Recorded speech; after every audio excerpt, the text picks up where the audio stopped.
মহার্ঘ ভাতা বাংলাদেশ সচিবালয় কর্মকর্তা কর্মচারীদের দাবির প্রেক্ষাপট এবং সর্বশেষ আপডেট এ বিষয়ে বিস্তারিত আলোচনা করতেছি।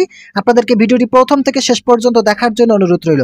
বাংলাদেশ সচিবালয় কর্মকর্তা কর্মচারী সংযুক্ত পরিষদ মন্ত্রী পরিষদ সচিবের কাছে মহার্ঘ ভাতার দাবি জানিয়েছেন। একই সঙ্গে সংগঠনটি আরো কয়েকটি গুরুত্বপূর্ণ দাবি পেশ করেছেন। মহার্ঘ ভাতা কেন এটি গুরুত্বপূর্ণ?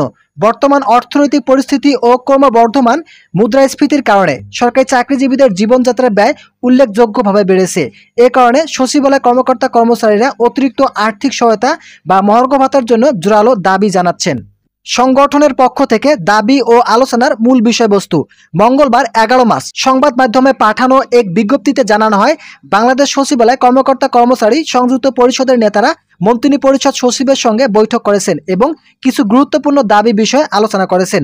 মূল বিষয়গুলো হলো, মহার্ঘ ভাতা দ্রুত কার্যকর করতে হবে, সঞ্জীবনী প্রশিক্ষণ বাতিলের সিদ্ধান্ত পূর্ণ বিবেচনা করতে হবে, এছাড়াও ইনহাউস প্রশিক্ষণের সময় 60 ঘন্টা থেকে 50 ঘন্টা নামানোর সিদ্ধান্ত পরিবর্তন করতে হবে।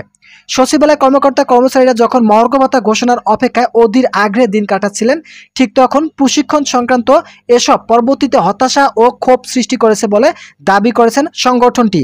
মন্ত্রী পরিষদ সচিবের প্রতিক্রিয়া আলোচনায় মন্ত্রী পরিষদ সচিব কর্মচারীদের দাবি বিষয়গুলো বিবেচনা করার আশ্বাস দিয়েছেন।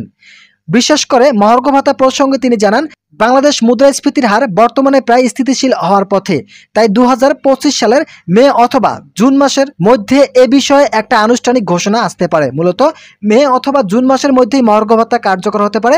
আলোচনায় মন্ত্রী পরিষদ সচিব থেকে বলেছিলেন যে মহার্ঘ ভাতা মে থেকে জুন মাসের মধ্যে কার্যকর করা হবে সকল সরকারি চাকরিজীবীদের জন্য। তো এটি হচ্ছে বিশেষ আপডেট যারা সরকারি চাকরিজীবী রয়েছেন। তো বন্ধুরা, আজকের এই ভিডিওটি এ পর্যন্ত। আশা করি ভিডিওটি থেকে অনেক উপকার পেয়েছেন। যদি উপকার পেয়ে থাকেন তাহলে অবশ্যই চ্যানেলটি সাবস্ক্রাইব করে পাশে থাকা বেল আইকনটি অল করে দিন।